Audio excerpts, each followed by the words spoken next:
नमस्कार दोस्तों, आज हम आपको सुनाने जा रहे हैं महाभारत की वह दिव्य कथा जिसमें हर मोड़ पर, हर युद्ध में, हर निर्णय में एक ही नाम गूंजता है, भगवान श्री कृष्ण। यह केवल युद्ध की कहानी नहीं है, यह धर्म, कर्म, प्रेम, नीति और मोक्ष की कथा है। यह कहानी है उस युग की जहाँ श्री कृष्ण स्वयं युद्ध में हथियार नहीं उठाते, लेकिन पूरा युद्ध उन्हीं के इशारों पर चलता।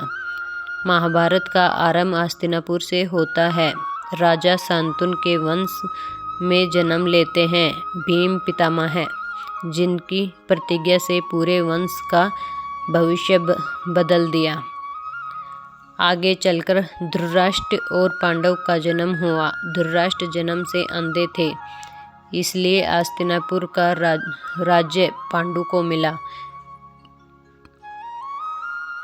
लेकिन पांडु के देहांत के बाद राज्य की बागडोर धृतराष्ट्र के हाथ में आई। इधर पांडव की पत्नी कुंती और माद्री से जन्म लेते हैं 5 पांडव: युधिष्ठिर, भीम, अर्जुन, अनुकुल और सहदेव।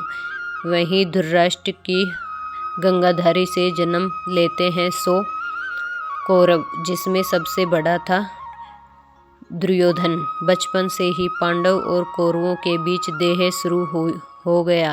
दुर्योधन को पांडव से ईर्ष्या थी। कई बार उन्हें मारने के षड्यंत्र रचे गए।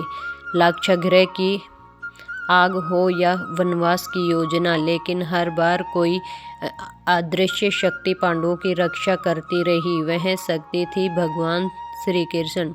श्री कृष्ण का जन्म मथुरा में हुआ। कंस के अत्याचारों को समाप्त करा, उन्हें धर्म की स्थापना की।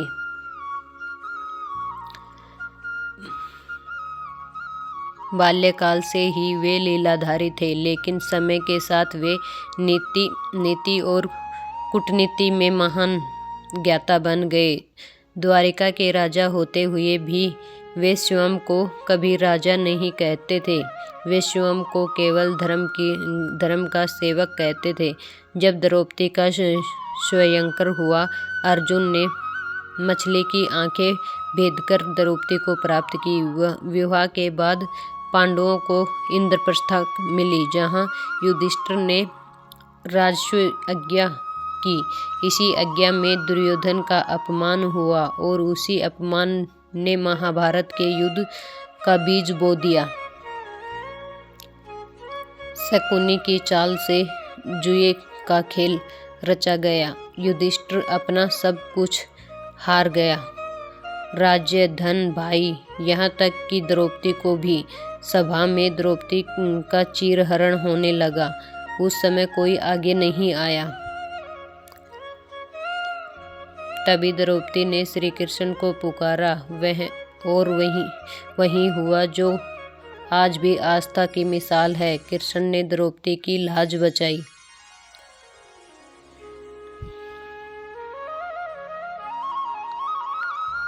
इसके बाद पांडवों को 13 वर्ष का वनवास मिला। वनवास के दौरान श्री कृष्ण कई बार पांडवों से मिलने आए। वे केवल मित्र नहीं थे, वे मार्गदर्शन थे। अर्जुन को दिव्यास्त्र दिलाने से लेकर भीम को आत्मबल को बढ़ाने तक हर जगह श्री कृष्ण उपस्थित थे। वनवास पूरा होने के बाद पांडवों ने अपना राज्य मांगा, केवल 5 गांव। लेकिन दुर्योधन ने सुई की नोक जितनी भूमि भी देने से इनकार कर दिया। तभी श्री कृष्ण स्वयं शांति दूत बनकर हस्तिनापुर गए। उन्हें दुर्योधन को समझाया, धर्म का मार्ग दिखाया। लेकिन अहंकार के अंधे दुर्योधन ने श्री कृष्ण को बंदी बनाने का प्रयास किया। तभी श्री कृष्ण ने अपना विराट रूप दिखाया। युद्ध अवश्यभावी हो गया।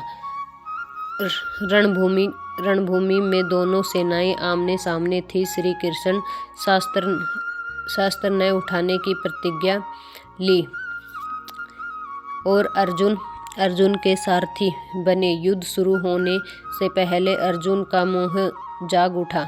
अपने ही संबंधियों को सामने देखकर उसका धनुष गिर गया। तभी श्री कृष्ण ने जो कहा वह भागवत गीता बन गया। उन्हें अर्जुन को कर्म योग, ज्ञान योग और भक्ति योग का उपदेश दिया। उन्हें कहा, हे अर्जुन, तुम कर्म कर, फल की चिंता मत कर।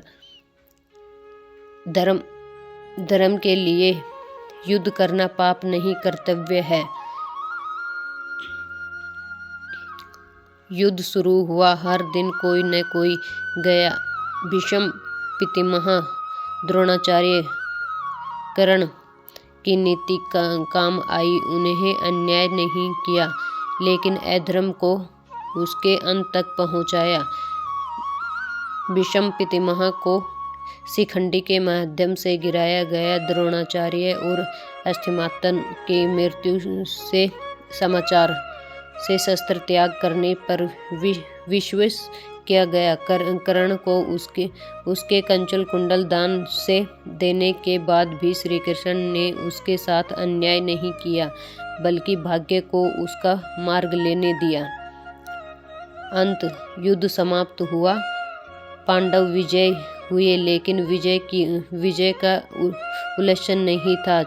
चारों ओर केवल मृत्यु और शोक था।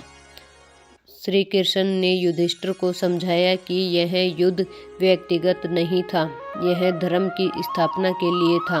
महाभारत के बाद श्री कृष्ण की भूमिका समाप्त नहीं हुई। उन्हें गंगाधारी का क्रोध सहा, यादव वंश के अंत को स्वीकार किया और अनंत स्वयं धरती से विदा लिया। उसका शरीर नश्वर था, लेकिन उनकी वाणी, उनकी नीति और उनका धर्म आज भी अमर है। महाभारत हमें सिखाती है कि धर्म कठिन होता है, लेकिन वह सत्य है। कृष्ण युद्ध में शास्त्र नहीं उठते, लेकिन अधर्म कभी जीत नहीं पाता। दोस्तों, यह आज का भी जीवन में भूण है, मोह है या युद्ध हो, तो गीता खोलिए, क्योंकि यहाँ अर्जुन होता है, वहाँ श्री कृष्ण अवश्य होते हैं। जय श्री कृष्ण। दोस्तों, अगर यह वीडियो पसंद आई हो तो आपको लाइक एंड शेयर ज़रूर करें। कमेंट कर बताइए आपको अगर यह वीडियो पसंद आई हो तो।